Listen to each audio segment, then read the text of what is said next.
नमस्कार, आप देख रहे हैं न्यूज़ 18 का डिजिटल प्लेटफॉर्म। आपके साथ मैं हूं पारुल तिवारी।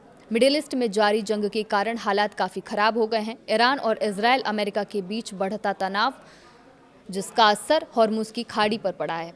भारत ने हॉर्मुज की खाड़ी पर निर्भरता कम करने के लिए अमेरिका से एलपीजी की आपूर्ति को बढ़ावा दिया। इसका परिणाम ये हुआ कि अमेरिका के टेक्सास से निकला जहाज पिक्सिस पायनियर मंगलुरु बंदरगाह आज सुबह पहुंच गया है। मिडिल ईस्ट में जंग की वजह से हालात खराब हैं। ईरान और इजराइल अमेरिका के बीच जंग छिड़ी है और इस जंग का सबसे बड़ा असर पड़ा है हॉर्मुज की खाड़ी पर।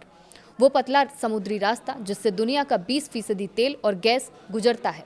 ईरान ने धमकी दी है कि जो जहाज इस रास्ते से निकलेगा उस पर हमला होगा। बस इतना सुनते ही सैकड़ों जहाज वहीं लंगर डालकर रुक गए हैं। भारत के भी कई जहाज खाड़ी में फंसे हैं। अब सवाल है कि अगर गैस के जहाज नहीं आए तो भारत में रसोई गैस का क्या होगा? क्या घरों के चूल्हे बुझ जाएंगे? लेकिन भारत पहले से तैयार था। हॉर्मुज पर निर्भरता कम करते हुए भारत ने अमेरिका से एलपीजी को लेकर संपर्क साधा और इसका नतीजा ये हुआ कि अमेरिका के टेक्सास से निकला जहाज पायनियर रविवार सुबह मंगलुरु बंदरगाह पहुंच गया। ये अकेला नहीं है। 25 मार्च को अपोलो ओशियन 26,687 टन गैस लेकर आएगा। इंडियन ऑयल और भारत पेट्रोलियम के लिए 29 मार्च को अमेरिका से एक और जहाज 30,000 टन गैस लेकर आएगा। ये एचपीसीएल के लिए है। यानी इस हफ्ते अकेले मंगलुरु में 72,700 टन से ज़्यादा रसोई गैस पहुंचेगी। ये गैस सिर्फ मंगलुरु के लिए नहीं है। एचपीसीएल की पाइपलाइन यहां से सीधे बेंगलुरु और आगे तक जाती है। यानी दक्षिण भारत के लाखों घरों के चूल्हे इसी गैस से जलेंगे।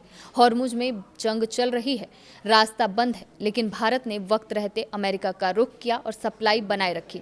फिलहाल भारत के घरों में रसोई गैस की कोई कमी नहीं होगी। मिडिल ईस्ट में ईरान अमेरिका इजराइल युद्ध अपने चौथे सप्ताह में गंभीर रूप ले चुका है। अमेरिका और इजराइल ने कोडनेम ऑपरेशन रोरिंग लायन और एपिक फ्यूरी के तहत बड़े हवाई हमले जारी रखा है। जवाब में ईरान ने मिसाइलें दिबोना और यरूशलेम पर दागी, जिसके चलते बड़ा नुकसान हुआ। ट्रंप ने ईरान को हॉर्मुज स्ट्रेट खोलने का 48 घंटे का अल्टीमेटम भी दे दिया है और ऊर्जा प्लांट को तबाह करने की धमकी भी दी है।